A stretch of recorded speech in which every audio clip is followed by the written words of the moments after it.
Om Namo Bhagavate Vasudevaya. Om Namo Bhagavate Vasudevaya. Om Namo Bhagavate Vasudevaya.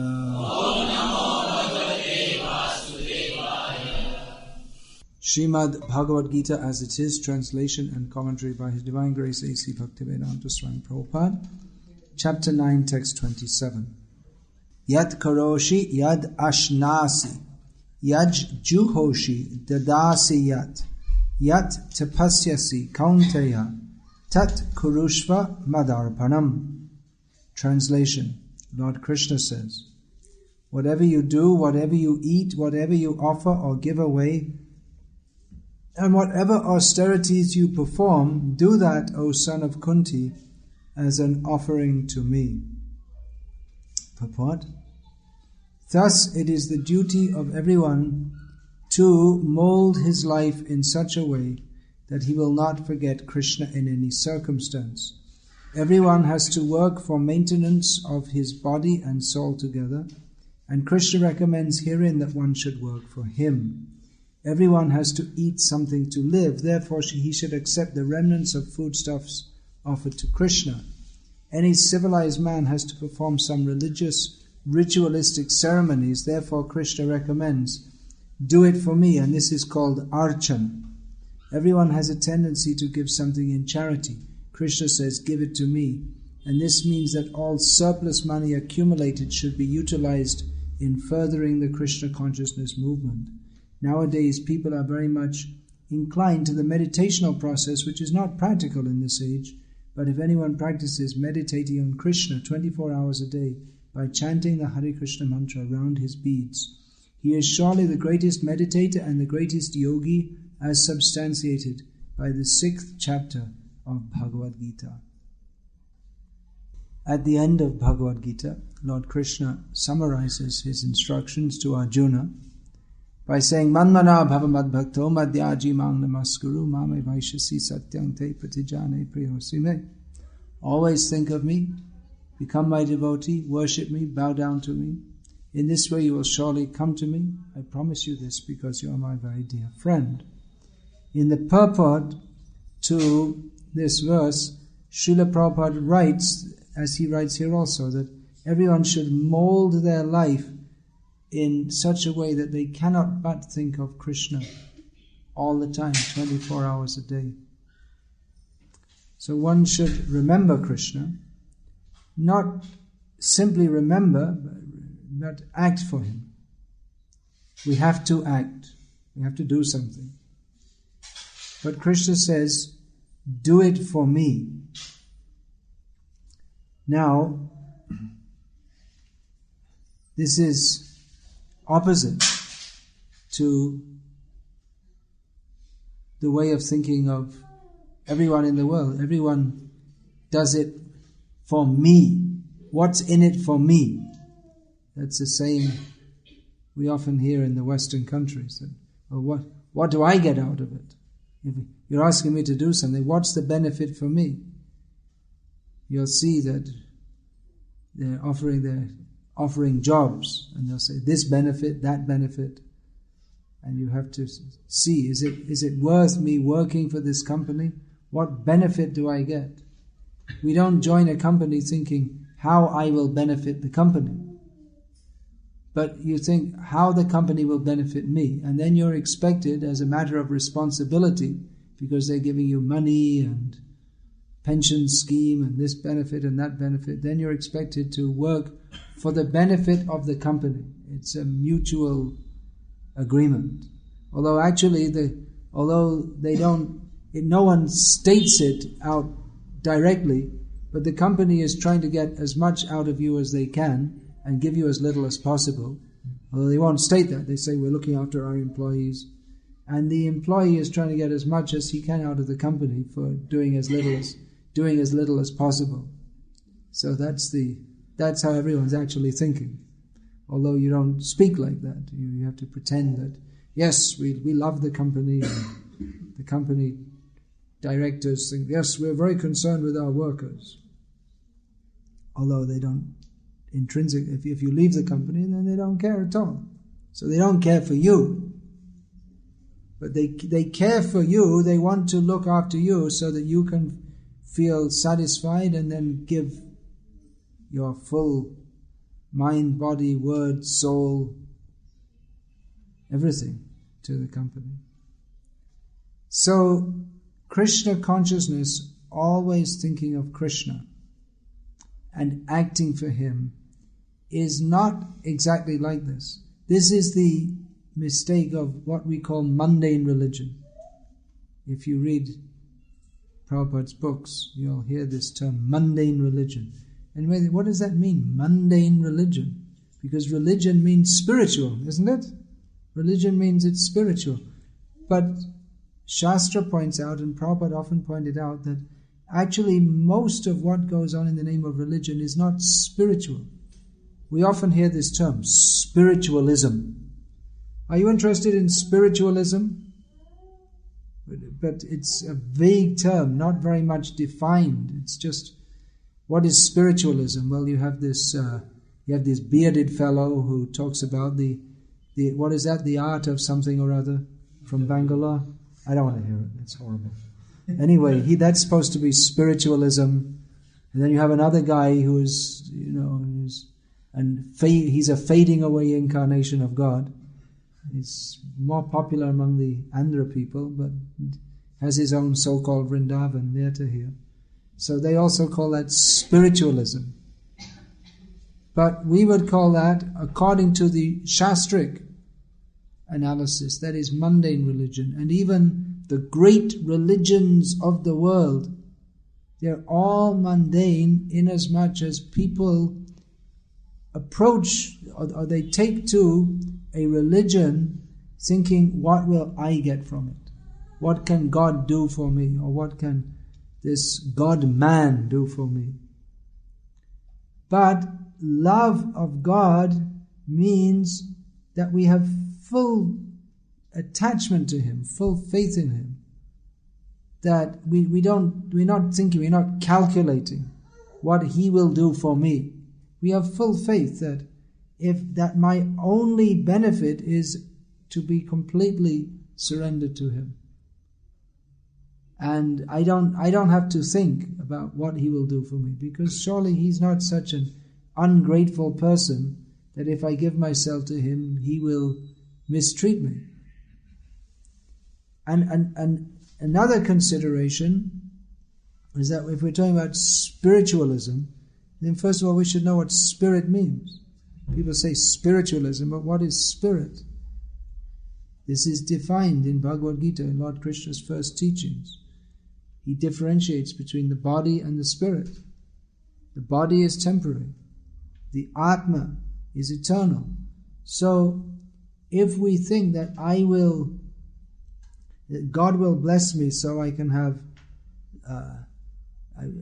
better health, better job, all facilities, this is God's blessings, that's also not spiritual, because it's in terms of the body. Or even if we think, I will go to heaven, to the kingdom of God, and I will be very happy there. We're still thinking in terms of I, me, and mine. But real love and real surrender means to think that what does He want me to do? So what Lord Krishna is saying here is an intermediate stage, or it can be understood as an intermediate stage. That anyway we're in this world, and we're acting for what we think is our self-interest. Everything that everyone does, they do for what they think will be for their own benefit, isn't it? You see, anyone at any time, any place, any circumstance, what they're doing is for their own benefit. That they're walking on the street. Why? Because they have to go to the bazaar to buy some vegetables. So for their family and themselves. The family means their extended sense gratification. Because we identify with the family, we think that my family's benefit is my benefit. Or they have some imagined benefit that they identify. Now the cricket is going on. It's always going on, isn't it? More or less. Some international cricket games are going on. So because we identify with India, and because we think that cricket is very important, we think that India should win the game. So we identify with this, and we think if India wins, it's good. And if India doesn't win, it's bad. So we praise someone, very good batsman, got a double century. So very good. We praise because we identify that it is something which is benefit. I am an Indian, and if India wins the cricket match, that is good. So this person is very good because he got a double century for India. So in this way we imagine what is beneficial, because actually there's no real benefit to anyone, whether the ball goes this way or that way, and we make some rules that we invent some rules of a game that if the ball goes here, then it's called bowled out, and if it goes here, it's called a six. But it's only an imagination. We made some rules which have no real meaning, and therefore we cheer someone who hits a six, although actually it's just a piece of wood hitting a ball, but we think it's something, we identify, this is very good. He did something very good. So, in this way, everything we do is for our own benefit. And if someone acts for the benefit of others, they are praised. Sometimes, not always. Sometimes there are people who act for the benefit of others and that's not recognized. But we get just like some mother in Calcutta who opens homes for dying people, and they go and look on the streets for dying people. They're all their life living on the street, and when they look like they're going to die soon, and then they take them to die comfortably in her home. So this is called welfare work, and people praise. This is very good. You're helping people. Or a hero, someone who risks his life to save others. So this is it's considered something very wonderful. Although actually, if we understand what is spirit means the Atma. So taking the body from the street into a home to die in the home, it doesn't actually benefit us because we have to get born again. And if you save someone's body from death, well, all right, that's good. It's not that we should be insensitive to the sufferings of others. But we should know at the same time that we cannot help people in the real sense of the term unless we help them to get free from birth and death, from the suffering of birth and death. So, our real benefit we should understand, because we are Atma, we are eternal spiritual living beings, and helping the body, it's temporary and giving spiritual knowledge, that is real benefit. So, the spiritual knowledge that we are eternal living beings, and as Lord Krishna establishes in Bhagavad-gita, we are all part and parcel of Krishna. We are eternally Krishna's servant. And we cannot be happy. We have the desire to be happy, but we cannot be happy by any other means than serving Krishna. So, this, what Lord Krishna is saying here, this is an intermediary, can be taken as an intermediate stage, that everyone in this world is working for their own benefit under the illusion that our benefit is that which is beneficial for our body, or that which is, or we have an illusory idea that after we leave this body we will go to a heaven where we will enjoy. That's also that's also not spiritual, because it's based on misinformation. The spiritual world is based on Krishna's enjoyment, and the liberated souls in the spiritual world, they are happy there because they're acting fully for the satisfaction of Krishna. That's the key to happiness. But if we think we will go to the spiritual world, or we'll go to heaven, and God will provide our enjoyment there, then we've misunderstood. That's why we say that religion is mundane. If you don't have the understanding that we are meant to act for the satisfaction of God, not that we worship Him and it's like a kind of business arrangement. Like in a company. You work for the company and they do some benefit. You work for them and they look after you. So you serve God and He looks after you. But it's a mundane understanding. It's actually putting myself in the center. That what will God do for me? Let me try this religion, that religion. Someone told me that, I worshipped Krishna for some time, but I didn't find it was very good. So I went to Shirdi and everything was okay. Shirdi Sai Baba. So that's the real, for me, that's God. Another misunderstanding. For me. For you, God might be like this, but for me, God is, no, but He is as He is. Not according to what we think. I believe, I believe in God, okay. I'm not sure if I will do tomorrow, and if I don't, He won't exist. Because I'm the center, and His existence depends on me. If I believe in Him, then by my grace He will exist. And if I don't, then because I must be right. So if I don't believe in Him, then He does. And if you want to believe in God, you can, and for you there's God, and for me there's no God. All rubbish ideas. It's not that His existence or non-existence depends on our belief. Even this thing, which is definitely not God, although someone might tell you that this is God, you never know. But even the existence of this steel dhaba for drinking water, its existence does not depend on my belief. I don't believe it exists. Does that mean it doesn't exist? Or I'm now holding up a mirror, right? No? Well, I believe it, so it must exist. You don't see it, but I see it, and I believe it. Well, there are some philosophers who posit such ideas, but it's foolish. That which is.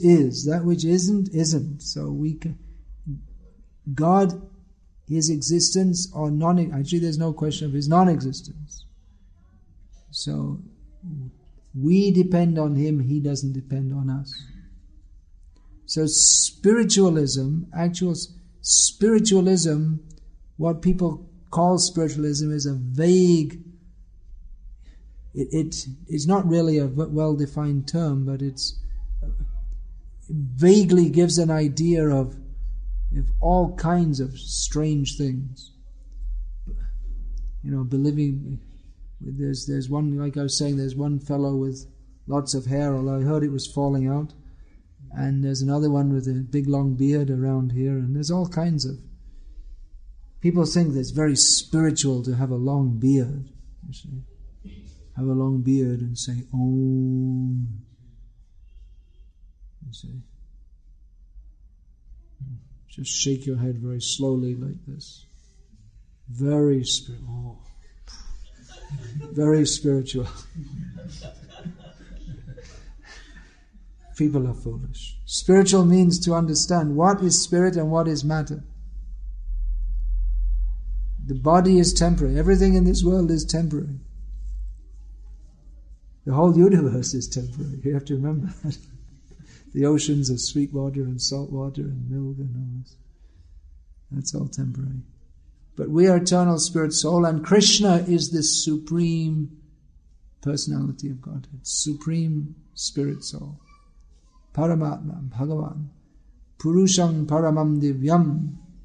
The supreme personality of Godhead. So real spiritualism means to understand Him and to stop acting for what we think is in our benefit. We think it is my benefit to get lots of money, and it's in my benefit to go to the gym and become very healthy so that I can feel healthy and then I can enjoy life and then get very strong and all the girls will look at me and go to the beauty parlor and get plastic surgery and get all the bumps and get your face looking very nice. This is all for my benefit. But when we stop thinking of my benefit and understand that my real benefit is to serve Krishna because I am part and parcel of Krishna, that is actual spiritual life.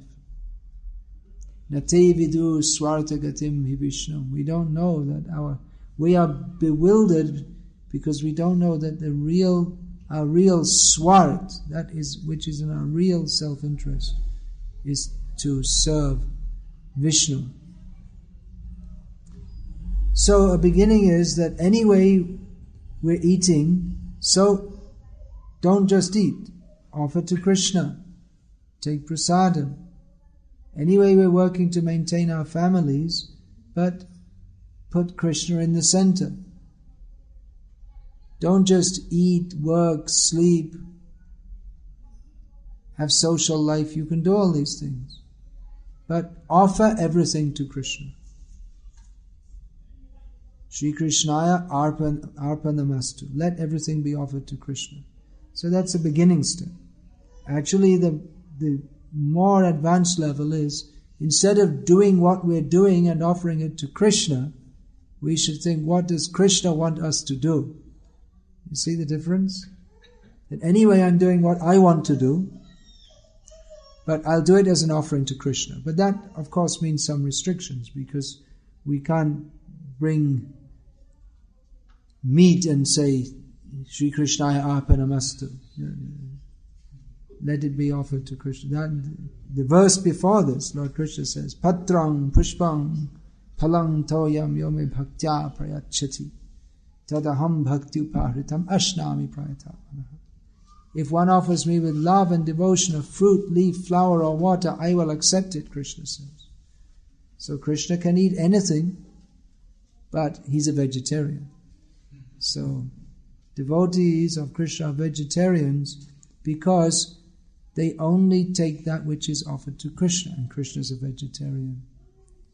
So if we start to think, well, I have to offer everything to Krishna, then we have to make some boundaries. We can't perform impious activities and offer that to Krishna. But then even better than offering pious activities to Krishna is to think, what does he want me to do? Not just think what he wants us to do, but we can learn from Shastra how to act in a way that Krishna will be satisfied. There's a difference. Just like you might think, well, I like to eat this kind of food, so I'll cook it and offer it to Krishna and take it. Well, that's better than just cooking the food and eating it. But if we think, what does Krishna like to eat? And offer that to him and take the remnants, that is a better level. So this is described as Krishnarte Akhila Cheshta. Bhakti, what is the meaning? We've heard this term bhakti. But bhakti is practically expressed as doing everything for the sake of Krishna's pleasure. Often we think bhakti, yes, that's singing, dancing, and doing archan, and we do bhakti. So that's nice. So I'm a bhakta. We do bhakti. And then, we have the other side also. Indian people are very expert at this. When they do bhakti, they do very good bhakti. And when they want to enjoy life with sense gratification in various ways, they're very good also. You'll find they come to the temple very nice with the vesti and nice tilak, and then in the evening, their wife, a nice sari, everything. In the evening, the wife will be in tight jeans and t-shirt, and they'll be going to the movies. So the same people, but there's a time for bhakti, and there's a time for going to the movie. You see, so Whatever you do, Bhakti. Time for Bhakti, yeah. So, whatever you do, you should do it fully. But real bhakti means do everything fully for Krishna, full time, all the time. Nothing for Krishnarte Akhila Cheshta. Everything, all the time for Krishna. You think, wow, that's too much. Well, you can do it for HP or Microsoft. So people are willing to do it, isn't it? It's practically, they want your soul, practically. So, everything for Krishna. Real bhakti means to understand that there is nothing else to do but to satisfy Krishna. Everything else is outside of my own real self-interest. People may say, religion is okay, but not too much, because you have to enjoy life also. Religion's okay; it helps you to be moral, and helps you to get peace of mind and relieve the tension. So religion's good, but not too much. Don't be fanatical.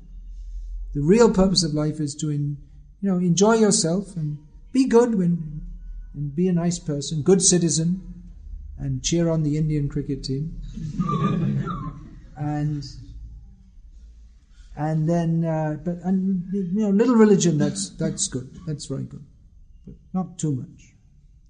But we should know that any other desire than the desire to serve Krishna is against our own real self-interest.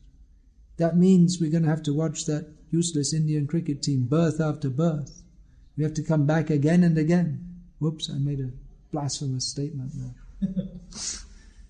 You have to come back again and again. We may think, well, cricket's so wonderful, but you have to get inside a mother's womb and suffer inside the mother's womb.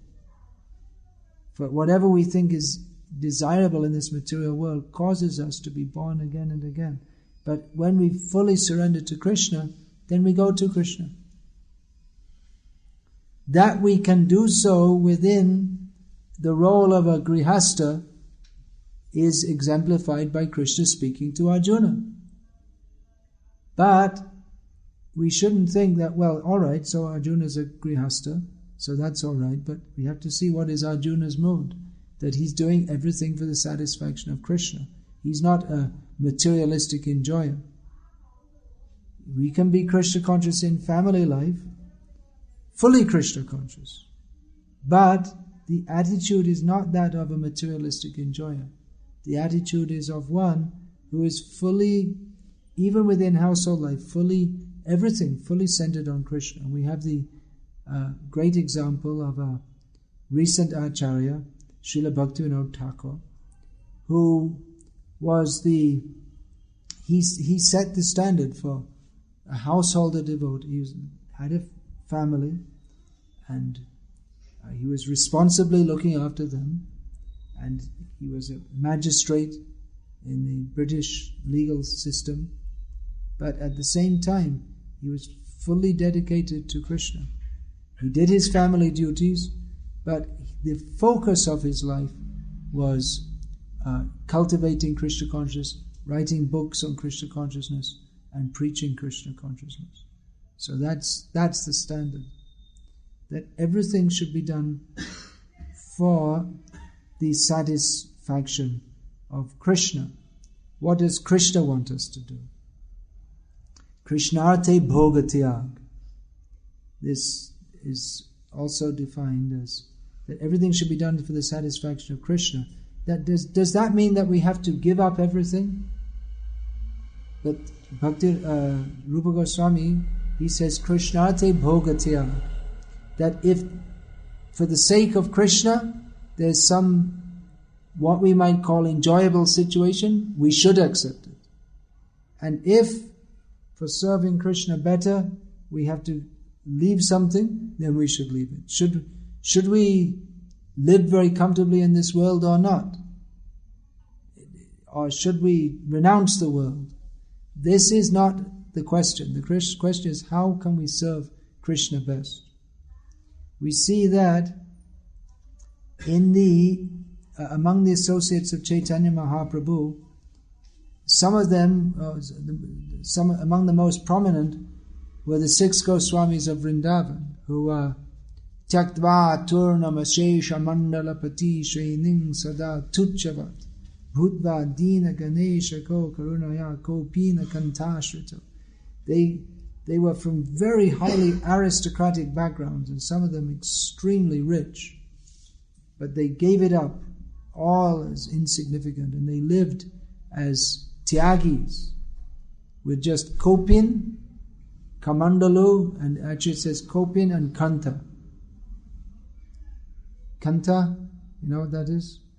That means from all the thrown out cloth, they make some quilt for wrapping in from scrap cloth, they make a quilt to keep warm in the winter. That's all. Kopin and kamandalu and kanta. That's all they had. Gopi bhavar samrita dilahari kalola magno muhur. But their wealth was that they were in the ocean of Gopi bhav, the ecstasy of the gopis' love for Krishna. They were always diving and surfacing in that ocean. So they renounced the world. And among the great associates of Chaitanya Mahaprabhu, another was Ramananda Rai, who was the governor. He was practically almost on the same level as the king of Kalinga, the king of Orissa. And he was on behalf of the king of Orissa, he was governing, overseeing the southern part of his kingdom, which covered a lot of present-day Andhra Pradesh, Vijayanagar, that was at that time. So Ramananda Rai, on Chaitanya Mahaprabhu's request, retired from political life and came to live with Chaitanya Mahaprabhu. And the king of Orissa, on hearing this, said, "You keep your pay, whatever pay you had before, large amount of money, he will continue to get that." So Ramananda Rai continued to live with his family and very wealthy. And the 6 Goswamis, they gave up all wealth. So why is that? Because according to their particular situation, they could serve the Lord better. The 6 Goswamis by great renunciation, and Ramananda Rai by living like that within the society, he could serve the Lord better. Sometimes people are surprised at our sannyasis, how they're flying here and there, laptop computers. What is that? You should be very renounced. This is renunciation. If all of these things are used for the service of Krishna, then that is far better than the sannyasi he'll never touch money. He will only go to one place to another by walking. That's the tradition, isn't it? You should only walk. But up this Kanchi, Chandrasekharendran, he used to follow that.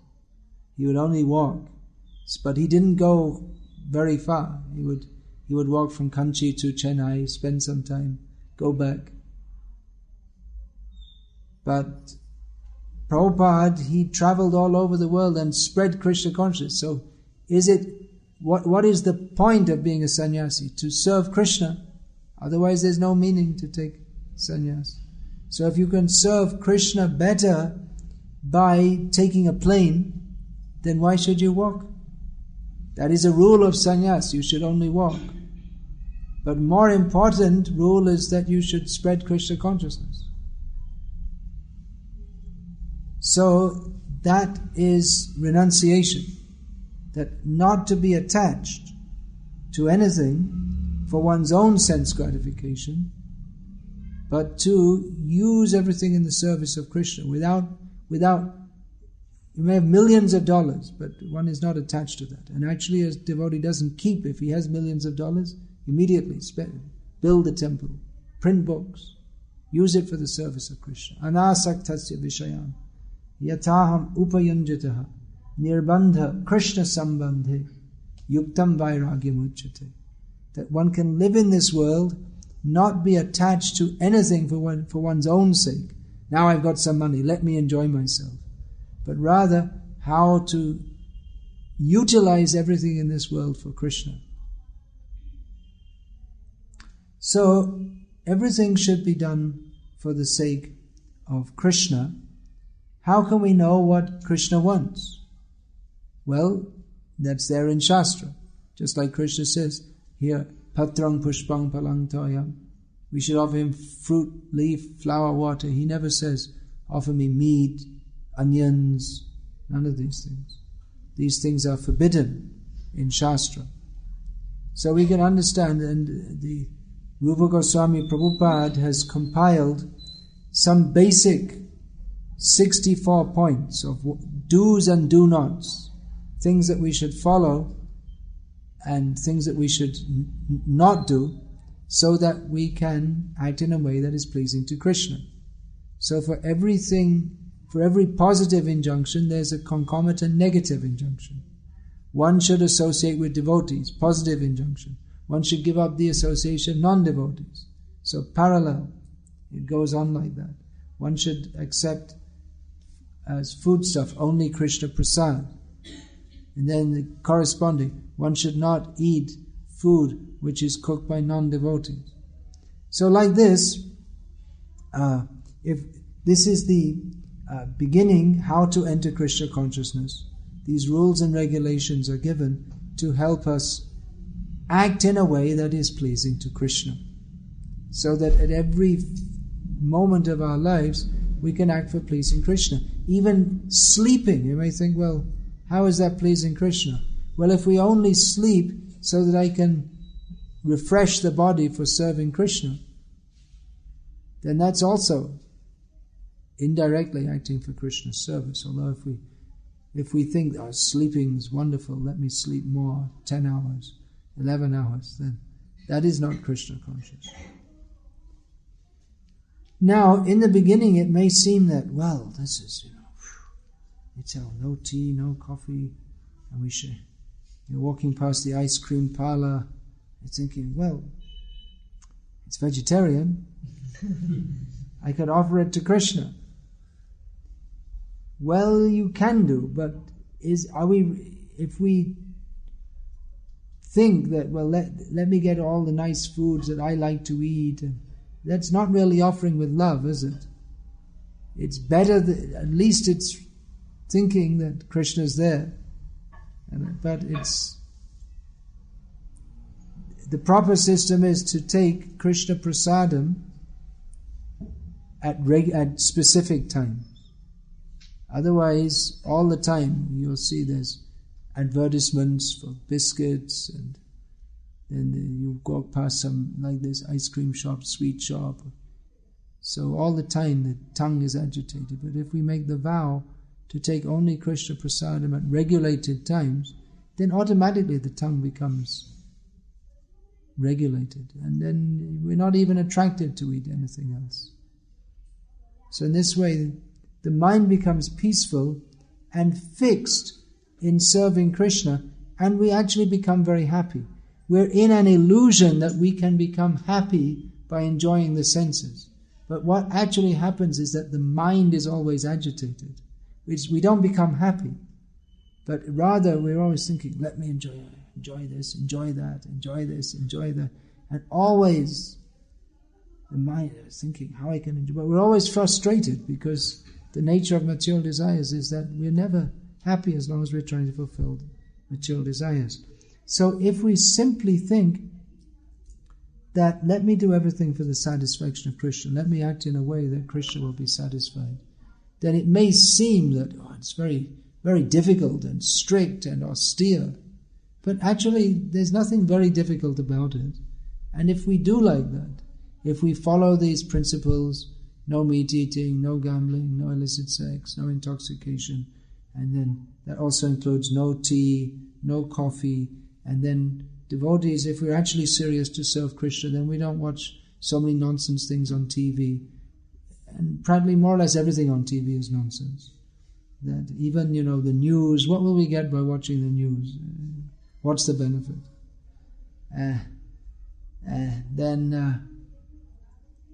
So we may think, well, these things, how can we live without them? But then if we, instead of wasting our time on things which have no real value, we spend our time in hearing and chanting about Krishna, then we actually experience the satisfaction of serving Krishna. Our desires become purified. Our mind becomes peaceful. I'm always recommending, read these books. Read Srimad Bhagavatam. If you see the Srimad Bhagavatam, 18 volumes. Well, how can I read that? Well, people read the newspaper every day. So instead of reading the newspaper, if you take the time for reading Bhagavatam, read a little bit every day, and in the time you're reading the newspaper every day for a year or 18 months or whatever, then you can go through the whole Bhagavatam and the consciousness will be purified and enriched and enlivened. Evam prasanna manaso. The mind becomes very happy by absorbing in consciousness of Krishna. By studying Bhagavatam, we learn about all the different avatars of the Lord and how the different devotees are serving Him, and it's very enlivening. Instead of going to work or to college thinking about some cricket player or politician, then we think about how Prahlad Maharaj is offering prayers to Nrsimhadev, and how Ambarish Maharaj is so tolerant and he's protected by Lord Krishna. So in this way the consciousness becomes elevated and purified. And gradually the whole motive of living and acting in this world for our own pleasure, which doesn't bring us any satisfaction anyway, becomes changed to acting for Krishna's pleasure. Now when we say this, often people think, well, this is a very high level, I can't do that, and we have to be realistic, we have so many things to do in this world. But actually it's not difficult. The example's been shown. Bhaktivinoda Thakur did that. Our own Srila Prabhupada in household, when he was living as a grihastha for so many years, they showed how it's not at all incompatible that we can live in this world with material responsibilities and at the same time be focused on Krishna. Of course, if you want to come and live as a brahmachari and be free from material encumbrances, that's also a very good option if you're ready for that. But the point is, whatever situation we're in, we have to change our consciousness. Instead of having this very miserly attitude that let me enjoy for myself, which we can never do anyway, because we can never be happy by trying to make myself happy. But understanding that Krishna is the supreme enjoyer and everything should be done for His satisfaction. So this is a beginning. Do everything for Krishna. If we are trained by devotees who know this little secret of doing everything for the satisfaction of Krishna, then gradually our whole consciousness changes, our life becomes enriched, and we can understand that there really is nothing to do in life but to serve Krishna. This is life. Otherwise, we are forced to die and be born again and again and again. Just this little thing. Just do everything for the satisfaction of Krishna. Recognize Krishna as the Supreme Personality of Godhead. He is the center of everything. I am His part and parcel. I am meant to serve Him. So let me do that in the manner that is ordained by Shastra and by the Acharyas in Parampara. There's nothing difficult about Krishna. It's very simple and very straightforward, very clear, because this is ultimate reality. And everything else that we think about reality, Shota Vyadini Rajendra Rinang Santi Sahasrashaha. People have so many subjects to discuss. I don't know what they're discussing, but it's probably not Krishna consciousness. There's so many things to discuss. But this blah blah blah blah blah, that just means that we get born as a frog. Mah, mah, mah. You don't hear frogs in Bangalore probably, because it's in urban area. But if you go in the rainy season in the village area, all the frogs are having a big discussion. Very loud. They like to talk on and on. They'll go on all night, making a big noise.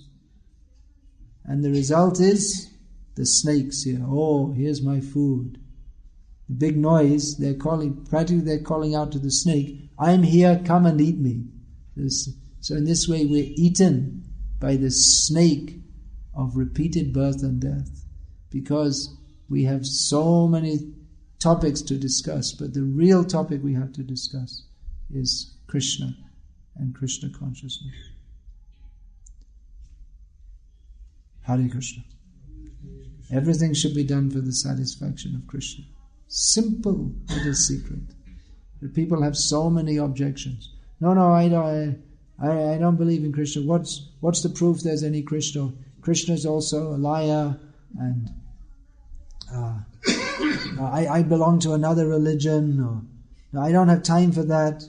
I don't believe in spirituality. So many objections. People, yes, Krishna's okay, but not too much. Or, why only Krishna? So many gods. So just try to understand Bhagavad-gita as it is. Everything becomes clear. Someone came to me at midday today and said that well, I'm not sure. I've been with ISKCON for 3 years. I used to be with the Ramakrishna Ashram. So I'm not sure which one is right. If you read Bhagavad-gita as it is, there's no question. Everything becomes clear. 3 years and he hasn't even finished reading Bhagavad-gita as it is. So we should, from Shastra, these books, these are given by Krishna. Bhagavad-gita as it is the basic, essential book that everyone who wants to understand the supreme truth must read. So if we just understand this, everything becomes very clear. Krishna is the Supreme Lord. We are His servants. We have to serve Him. So please read these books repeatedly, carefully, and understand everything very clearly. Spiritualism is not vague. People like to think it's vague. You can believe whatever you like. But Krishna doesn't say that. Krishna says we should accept what is the reality, what is the truth. What is the truth? That Krishna is the Supreme Lord. We are meant to serve Him. Because we are envious of Krishna, therefore we, in the name of spiritualism, we invent so many processes. But the actual process is to accept Krishna's supremacy and surrender to Him by the process of Bhakti Yoga, which means all actions, everything we eat, everything we do, everything we say, everything should be for the satisfaction of Krishna. How to do that? It's not very difficult. We require a little training. Then we can learn how to act for the satisfaction of Krishna. So this little point, and our life will be successful in all respects. There will be no more birth and death. We'll go to Krishna. We'll be eternally happy in the shelter of His lotus feet, serving Him in the spiritual world. Otherwise, punarapi jananam. Just see, baby is crying. Baby is crying and the old man is dying and crying. And in between we're struggling so much. Better to go to Krishna. Any question about this? Guru Maharaj, this has other reference. We are chanting Hare Krishna Mahamantra relentlessly. Relentlessly? Relentlessly, it means that we are doing it continuously. I'm doing this 16 now. Yeah. But we are committing a lot of aparadhas. Why? There are... Why? Stop. Don't make offenses. Aparadhas are there. No, we shouldn't make offenses. offenses are made, then how to overcome? You just don't do them. Then you won't have to think how to overcome them. Actually, if we see the 10 offenses against the holy name, they're mostly based on philosophical misconceptions. It means chanting with a misunderstanding, and from the misunderstanding comes a wrong attitude. Just like if we think that all the gods are the same and Krishna is just one of the gods, that becomes an offense, because instead of recognizing Krishna's supremacy, we think it's all the same. It's actually an offense. Just like if the president is there, the president of the country is there with his security staff, and we bring a garland and we put it on the security, on the bodyguard. You say, well, actually, that's the president. We say, well, it's all the same. Wherever the president goes, the security, the bodyguard goes. So, he's actually stronger than the president. So, he's better.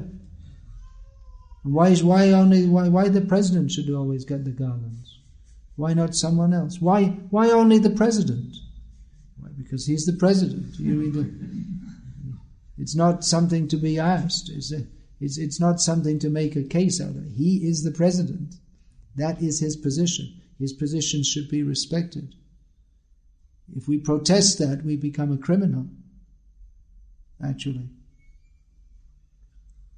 So, like that, most of these 10 offenses, they're based on philosophical misunderstanding. So, just like to think that chanting Hare Krishna and performing punya karma, chanting Hare Krishna is another kind of punya karma. Just like in Bengal, in the villages, when the monsoon comes late, they're running, there's no water, they're suffering in the heat and no water. So somehow or other they get some water, and whatever little water they have, they do a Harinam party around the village, and they throw water on the people doing it. And that's supposed to bring rain. So if we think, well, chanting Hare Krishna is something which brings rain, it's true, but it's not that we should perform the chanting of the holy names simply for material results. So it's all based on philosophical misunderstandings, which leads to offensive attitude. So we should seriously strive to overcome these offenses. We can overcome offenses if our consciousness is fixed. Krishnarte akila cheshta. We have to do everything for the satisfaction of Krishna. I am meant for Krishna's satisfaction. That's why, along with chanting, we have to hear the philosophy of Krishna consciousness, and we have to study the books of Krishna consciousness. Otherwise, so many people are chanting, so many Mayavadis are chanting the names of the Lord. The Smartas, they also chant Vishnu Sahasranam. But what for? Because they think chanting Vishnu Nam is very good, we get free from sinful reaction. But the idea of their understanding of Bhakti, if we follow the Smarta idea of Bhakti, then in millions of lifetimes we'll never get actual Bhakti. We'll actually move further away from what is actual Bhakti. So everything has to be understood very clearly. Hearing is essential. Anything else? Yes, please. What are the benefits I will be getting by chanting Hare Krishna? What are the benefits I will get? Yes, everything we do, what are the benefits? Go for a job interview. What are the benefits? The benefit is that we will develop pure love of Krishna, which is the only auspicious situation for the jiva. And as a byproduct, we will get free from birth and death, repeated birth and death, which is a situation of complete suffering. Now, if we say this, you may not be able to understand what is the benefit. Most people can't even understand that is beneficial. They get love of Krishna, what do I need that for? I'd rather love a film star. Why Krishna? Krishna, what's that? So, in Bhagavad-gita, Lord Krishna says that out of millions of persons, very few can understand me, because it requires purification of consciousness. It requires a high level of consciousness to understand what is the benefit of Krishna consciousness. Just like in the prison, you would tell the prisoners, act well, and then you can get free from. Then you don't have to go to prison. And you think, well, why not? What's wrong with prison? All my friends are in prison, so what's wrong with going to prison?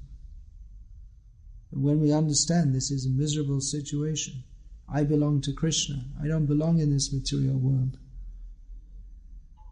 So often in the beginning we say, chant Hare Krishna, you'll feel happy. We tell like this. Actually it's true, but when we come to a higher level of understanding, we should understand that, yes, we will feel happy by our endeavor to act in a way that Krishna will be pleased, then our happiness will come automatically.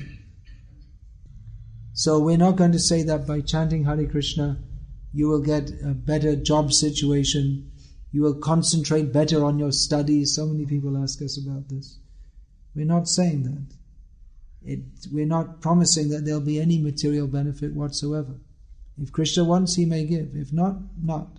It's up to him. So we don't expect everyone to appreciate this, because most people are foolishly interested in what they consider to be their benefit, understood in terms of their temporary body. That if this body can become more healthy, more strong, if this body can be decorated with the title software engineer or CEO, then this is very good. But people don't understand that this is very temporary. This life is very short, and it's of no actual benefit anyway. Who is happy? Is Bill Gates happy? He has billions of dollars. Can you measure his happiness by his money? He's got literally millions of times more money than the average person in America. Does that mean he's millions of times more happy? Not at all. So we can begin to understand the benefit of Krishna consciousness when we begin to understand that nothing in this material world is of any ultimate benefit to us whatsoever. The process of going back to Krishna by Jiva is designed by Lord Krishna himself, or both the Jiva and Krishna? Does Krishna desire the Jiva to go to him? Yes, certainly it does. That's why he comes to speak Bhagavad-gita. But he chooses any Jiva to go back to. Does he chooses this Jiva to come back? Does he choose? Well, he wants every Jiva to come to him, but he speaks Bhagavad-gita, and then he sends his representatives to preach that in the world, and it's up to every individual Jiva has the choice to accept those teachings and go to Krishna or not. And if we try to come to Krishna, Krishna helps us. So he certainly wants us to go, but at the same time he doesn't force us to go. He wants us to go. If we try to go, he'll help us. He gives us all opportunities to understand what is our actual benefit by going there, but he doesn't force us to. Only few people get the opportunity to hear about Krishna. Only few people get the opportunity to hear about Krishna. Generally so, yes. Generally so. At all stages of human society, there is the scheme of Krishna to elevate people to that level of where they can come to Krishna consciousness. There's the Varnashram system, and there are various religious paths which help people to become gradually qualified to hear about Krishna, because most people are not ready to hear about that. Just like you were asking about the benefit. What is the benefit of Krishna consciousness? It requires someone who's already quite well spiritually developed to appreciate what is the benefit. When we say the benefit, people may think, well, what is the benefit? They don't appreciate that's the benefit. So Krishna is acting within human society and helping to elevate people from the various levels they're at. And especially at the present time, during the movement of Chaitanya Mahaprabhu, there is unprecedented opportunity for people to hear about Krishna. Still, more preaching is needed.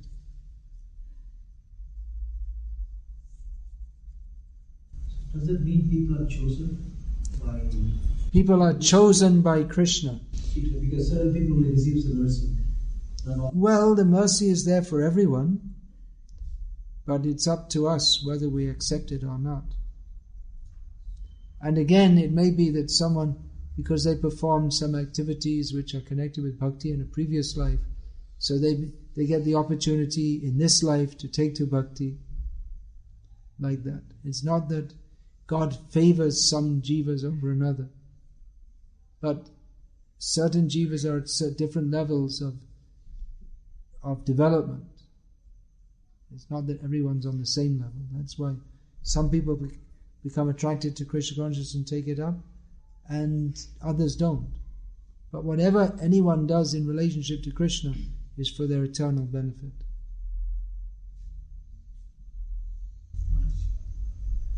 Actually, in this present materialistic world, well, it never was non-materialistic, but at the present time, certainly people are. The fever is going very high. The fever of materialism. In this world, we have to live livelihood, because we have to, since the body is given to us by Lord Krishna, so we have to serve, we have to live, and we have to eat, to at least to maintain this body. So if everybody without this one being Krishna conscious by living their family life. What are you saying? Living Krishna conscious, leaving their family life or living their living family life? Leaving. But I didn't. What makes you think that we're preaching that everyone should leave their family life? No. Did we say that? No, actually, Maharaj. See, because children nowadays, youngsters and different children, they understood misconception about the Krishna consciousness, and they used to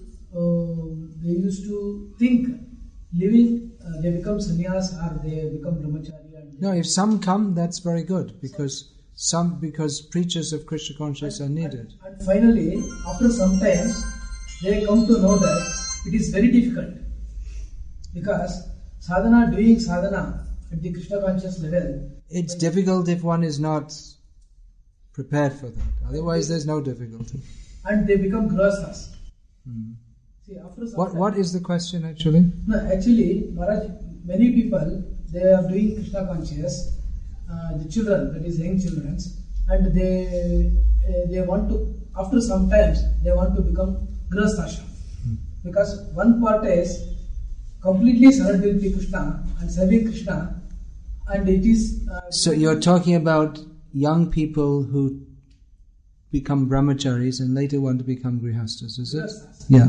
Then, in the grihasthas also, whether they can able to attain the Krishna consciousness and this. Yes, one can be Krishna conscious in grihastha life also.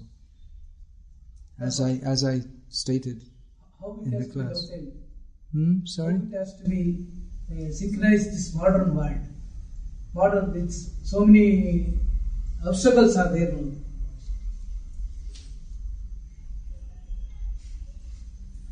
His question is how to adjust and live in this material world, and also. What's that got to do with the brahmachari who became a grihastha? How to live in this material world? The material world is always full of difficulties, but we have to chant Hare Krishna. That is it. Yeah. That is it. Because while doing chants, out of 16 rounds, chanting 16 So rounds. please chant.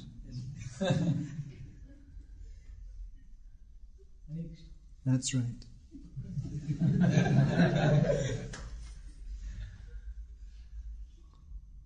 question is, Maharaj, not foreseeing the things in Grahastha. I'm not sure. If you can understand his question. Anyway, the answer is chant Hare Krishna. Whatever the question is. Shall we chant now this Damodarashtakam? Yeah. You can chant that now. How do you know that you are not going to get rebirth again? Is there any message? Or how do you want to know? This is the message. It's up to Krishna. We have to serve Krishna, and then we are in His hands. But He Himself says, Manmana bhavamad bhakto madhyaji mangnuaskuru mame vaishasi satyante pratijane priyosime. That if you cultivate this, always thinking of me, becoming my devotee, worshipping me, bowing down to me, then He says, I will bring you to me. It's my promise. So how do we know? We have faith in Krishna.